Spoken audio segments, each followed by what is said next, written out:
प्यारे साथियों नमस्कार। उम्मीद करते हैं कि आप लोग एकदम अच्छे से होंगे और बिल्कुल स्वस्थ होंगे।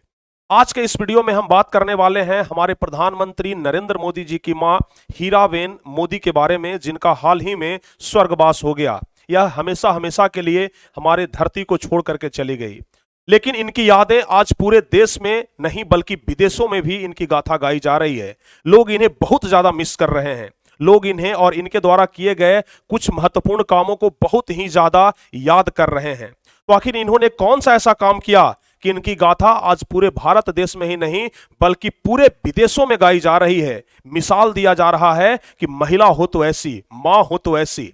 और ऐसा कहा जाता है कि भारत की महिलाओं को हीराबेन मोदी से बहुत कुछ सीखना चाहिए। इनसे प्रेरित होकर के असली भारत की महिला बनना चाहिए, जिन्होंने अपने बलबूते अपने 6 संतानों को कैसे आगे बढ़ाया। एक गरीबी में रहते हुए भी दूसरे के घरों में बर्तन मांज करके, दूसरे के घरों में झाड़ू पोछा लगा करके, दूसरे के घरों में पानी भर करके भी कैसे अपने बेटे को प्रधानमंत्री के पद तक पहुंचाया। इनकी गाथा अद्भुत है। तो इस वीडियो में हम इन्हीं के बारे में बताने वाले हैं, कैसे एक 100 साल की महिला अपना पूरा काम खुद करती है। जब तक इनका अंतिम सांस नहीं आ जाता तब तक यह अपना काम खुद करती है। जिनके बेटे प्रधानमंत्री हैं लेकिन फिर भी दिल में रत्ती भर भी घमंड नहीं, ऐसी महिला को सबसे पहले तो सत सत नमन है। आजकल किसी एक माँ का बेटा अगर कोई अच्छे पोस्ट पर चला जाता है तो उनकी माँ का पग जमीन पे नहीं रखाता है, उनके पिताजी का पग जमीन पे नहीं रखाता है, पूरे घमंड के साथ पूरे अकड़ करके चलते हैं। और हीराबेन मोदी एक ऐसी अद्भुत मां, जिनका बेटा भारत के सबसे ऊंचे पोस्ट प्रधानमंत्री के पद पर है, जिनका बेटा देश में ही नहीं बल्कि विदेशों में सबसे चर्चित सबसे पॉपुलर प्रधानमंत्री, लेकिन उनकी मां एक सादगी का जीवन व्यतीत करती है, अपना काम खुद करती है। अगर चाहती तो इनके चारों तरफ नौकर चाकर रख सकते थे।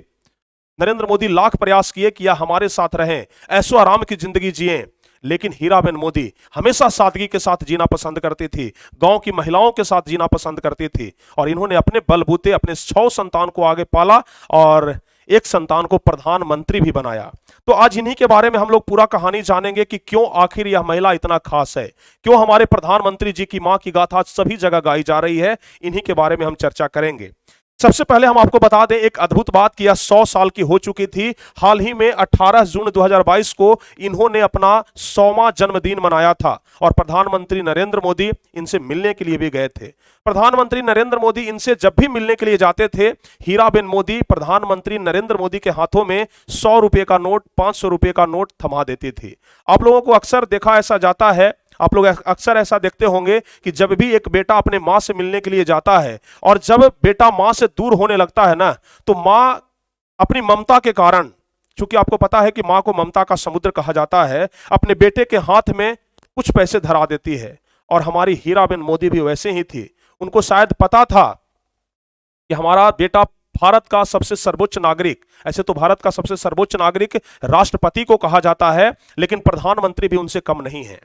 तो उनको पता था कि हमारा बेटा प्रधानमंत्री है, फिर भी जब भी वह हीराबेन मोदी से मिलने आती, हीराबेन मोदी उनके हाथों में कुछ रुपए का नोट धरा देती थी, जैसा कि आप लोगों को यहां पर पिक्चर में देखने के लिए मिलेगा।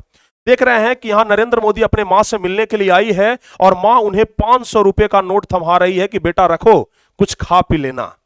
तो आखिर क्यों इतना सादगी था इनमें, क्यों इनको देसी मां कह करके बुलाया जाता था। गांव घर की महिलाएं हीराबेन मोदी को देसी मां कह करके संबोधित करती थी। तो आज इनके विषय में हम सब कुछ जानेंगे। इनके विषय में आज जो कुछ भी आपको सुनने के लिए मिलेगा, शायद आप पहले से जानते होंगे या नहीं जानते होंगे, यह तो हमें नहीं पता, लेकिन आज जो कुछ भी हम आपको सुनाएंगे, इसे सुन करके आप लोग जरूर विचलित हो जाएंगे कि क्या सचमुच में एक महिला ऐसी भी हो सकती है।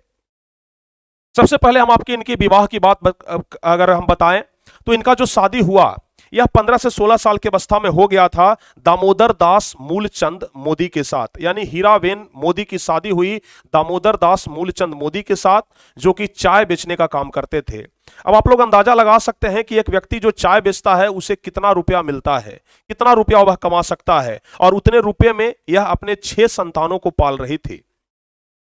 लेकिन धीरे धीरे समय बीतता गया, धीरे धीरे नरेंद्र मोदी इनके कोख से जन्म लिए। और प्यारे बच्चों, आप लोग को पता है कि हर एक परिवार में एक ऐसा बेटा जन्म लेता है जो अपने परिवार को आगे बढ़ा देता है, और शायद इनके परिवार में वह बेटा थे नरेंद्र मोदी, जो आज की प्रधानमंत्री के पोस्ट पर तैनात है, प्रधानमंत्री के पद पर हैं। हम पोस्ट नहीं कह सकते हैं, प्रधानमंत्री के पद पर हैं, जो कि सबसे पावरफुल प्रधानमंत्री में से इनका गिनती होता है और सबसे चर्चित प्रधानमंत्री में भी इनका गिनती होता है। अगर हम बात करें इनके रहन सहन का, हम बात कर रहे हैं हीराबेन मोदी का। अगर हम बात करें हीराबेन मोदी के रहन सहन का, तो इनका रहन सहन बिल्कुल सादगी के साथ गुजरा।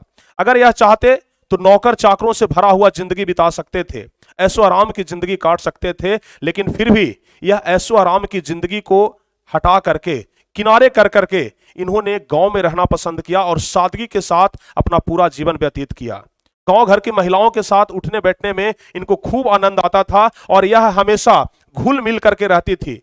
जैसा कि आप लोग देख रहे हैं, यहां पर नरेंद्र मोदी का पूरा परिवार है, जिसमें कि नरेंद्र मोदी इनके तीसरे नंबर के संतान हैं। इनसे 2 बड़े हैं और बाकी जो 3 हैं वह छोटे हैं। यानी नरेंद्र मोदी जो हैं यह तीसरे नंबर के संतान हैं और इन्होंने अपने परिवार का भाग्योदय किया।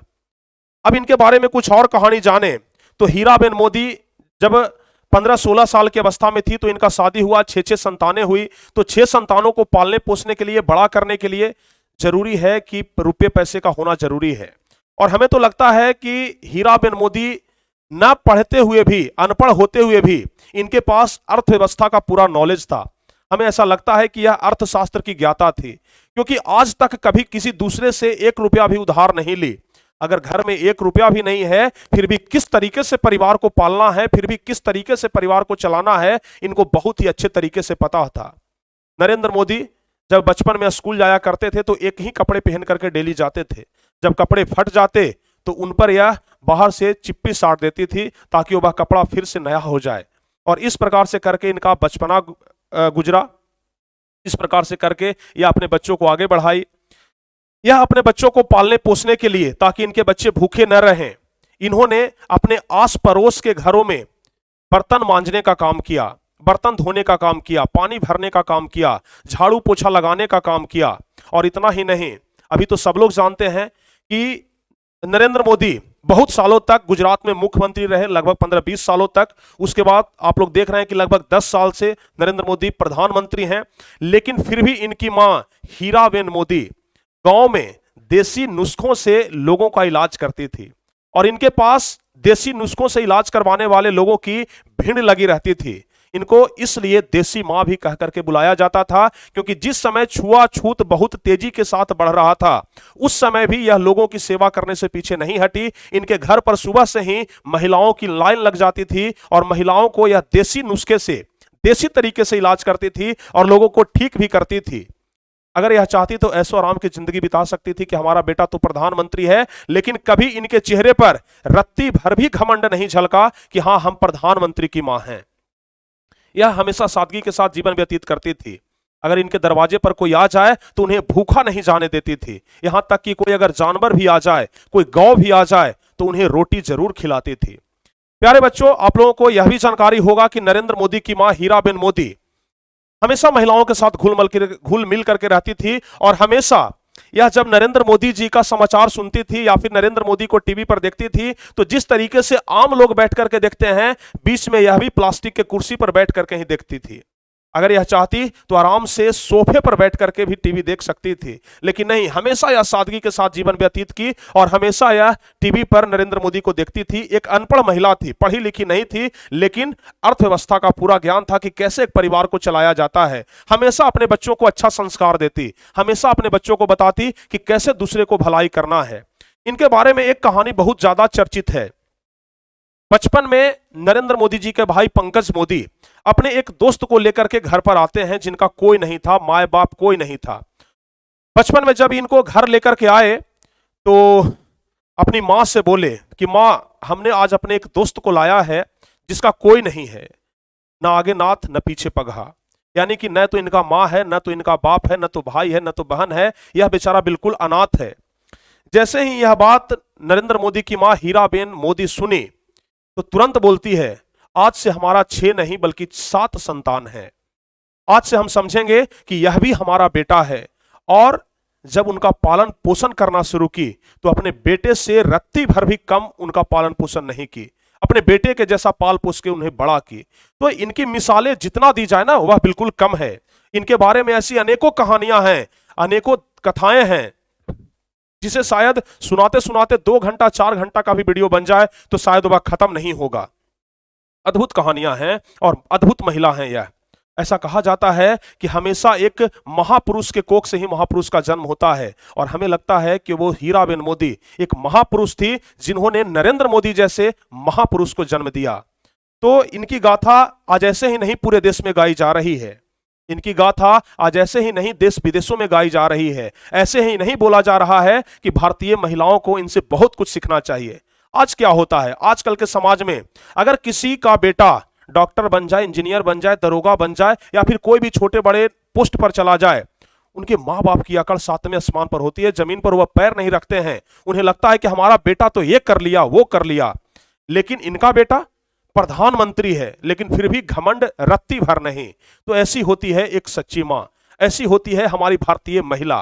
तो हमें भारतीय महिलाओं पर गर्व करना चाहिए, और जो भारत की महिलाएं हैं उन्हें देख करके बहुत कुछ सीखना चाहिए कि किस तरीके से हम हीराबेन मोदी के जैसे बने। तो यह था एक छोटा सा कहानी हीराबेन मोदी के बारे में, जो कि हमें लगता है कि आप लोगों को बहुत ही अच्छा लगा होगा सुन करके, बहुत ही आप लोगों को अच्छा लगा होगा इस कहानी को समझ करके। तो हम खुद इन्हें बहुत ज्यादा मिस कर रहे हैं, और हम भगवान से प्रार्थना करते हैं कि इनके दिवंगत आत्मा को शांति मिले, जहां पर भी यह गई हैं एकदम शांति के साथ रहें।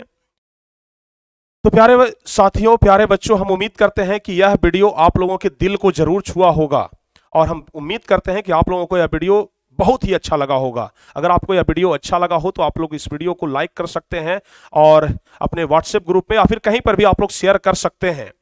तो चलिए फिर मिलते हैं किसी अगले वीडियो में, तब तक के लिए जय हिंद, धन्यवाद।